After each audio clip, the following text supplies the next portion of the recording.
आजकल बहुत सारी मदर्स कॉलेज गोइंग बच्चों को ट्रीटमेंट के लिए हमारे पास लेके आती है। किसी को पाइल्स फिशुला होता है तो किसी को एसिडिटी होती है। अगर वो लड़कियां हैं तो उनमें मेंस्ट्रुअल प्रॉब्लम्स होती है। जब भी हम हिस्ट्री टेकिंग करते हैं तो हमें पता चलता है कि सारे कॉलेज गोइंग बच्चे लोग फेक फूड खा रहे हैं, unhealthy junk food, fast food इनका सेवन कर रहे हैं। अगर हम उनको सलाह देते हैं कि ये सब खाना बंद कर दो तो उनकी मम्मी बताती है हमने बहुत बोला, डांटा, लेकिन ये छोड़ते ही नहीं। इन्हें सब कुछ पता है कि ये अनहेल्दी है तो भी ये खाते रहते हैं। तभी मैंने उनको समझाया कि ये जो फेक फूड होता है वो हमेशा आपके ब्रेन के ब्लिस पॉइंट्स को स्टिमुलेट करता है और डोपामाइन रिलीज करता है, जिससे आपको बार बार अनहेल्दी फूड खाने की चाहत होती है और उनकी टेस्ट बड्स भी चेंज हो गई होती है, तो उनको वो सब फूड की एडिक्शन बन चुकी होती है। देखिए, अभी एडिक्शन है, किसी भी चीज का एडिक्शन हो तो वो बुरा ही है, तो उसके ऊपर सॉल्यूशन तो चाहिए ही।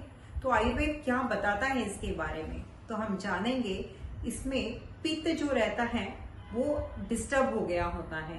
पित्त जो रहता है उसका काम होता है डाइजेशन और मेटाबॉलिज्म करना। यही पित्त बिगड़ गया तो वो डाइजेशन और मेटाबॉलिज्म का काम नहीं करता और वो कॉन्टामिनेट हो जाता है। मतलब क्या, जैसे आपका दूध फट गया और अगर दूध फटने के उपरांत भी आप उसके ऊपर और भी दूध ऐड करते हो तो वो अच्छा दूध भी फटने ही वाला है। तो बिल्कुल वही चीज होती है। जब भी आप फेक फूड खाते हो तो आपका पित्त बिगड़ जाता है। बाद में आप कितना भी अच्छा खाओ, आपका सब पित्त, बिगड़ा हुआ पित्त उसको खराब करने ही वाला है।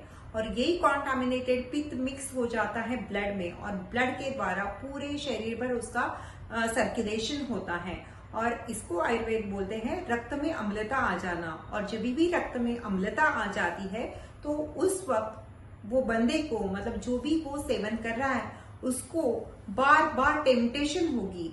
तो उसको ये रक्त की अम्लता निकालने के लिए हम आयुर्वेदिक डॉक्टर इसकी ट्रीटमेंट करते हैं पहले बिगड़े हुए पित्त की। मतलब पित्त को विरेचन थेरेपी के द्वारा हम बाहर निकाल देते हैं और फिर बाद में रक्त की शुद्धि के लिए ब्लड लेटिंग नाम की एक चिकित्सा रहती है जिसको पंचकर्म पद्धति बोलते हैं, वो हम करते हैं। तो विरेचन और रक्त मोक्षण ये दोनों चीज करने से पित्त और रक्त की शुद्धि हो जाती है। आयुर्वेद बताता है पित्त और रक्त में इंटरडिपेंडेंट रिलेशनशिप होती है। तो जब भी आपका पित्त रक्त अच्छा रहेगा तो रक्त भी अच्छा रहेगा, जब भी आपका पित्त बिगड़ जाएगा तो रक्त भी बिगड़ जाएगा। इसके लिए विरेचन और रक्त मोक्षण ये ट्रीटमेंट करने के बाद आपका हेल्दी पित्त सब कुछ डाइजेस्ट कर पाएगा। आपका हेल्दी रक्त आपको बार बार वो चीजें खाने के लिए टेम्प्ट नहीं करेगा।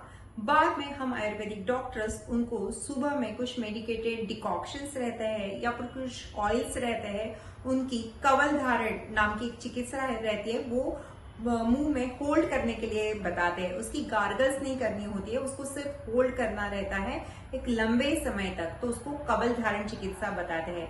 अगर वो करेंगे तो उनके जो बिगड़े हुए टेस्ट बड्स है वो फिर से सही हो जाते हैं। फिर उनको बार बार अनहेल्दी फूड खाने का टेम्पटेशन नहीं होता है और बाद में जो भी आप घर का जो फूड है जिसको हम सात्विक अन्न बोलते हैं उसको एक अच्छी टेस्ट आने लगती है।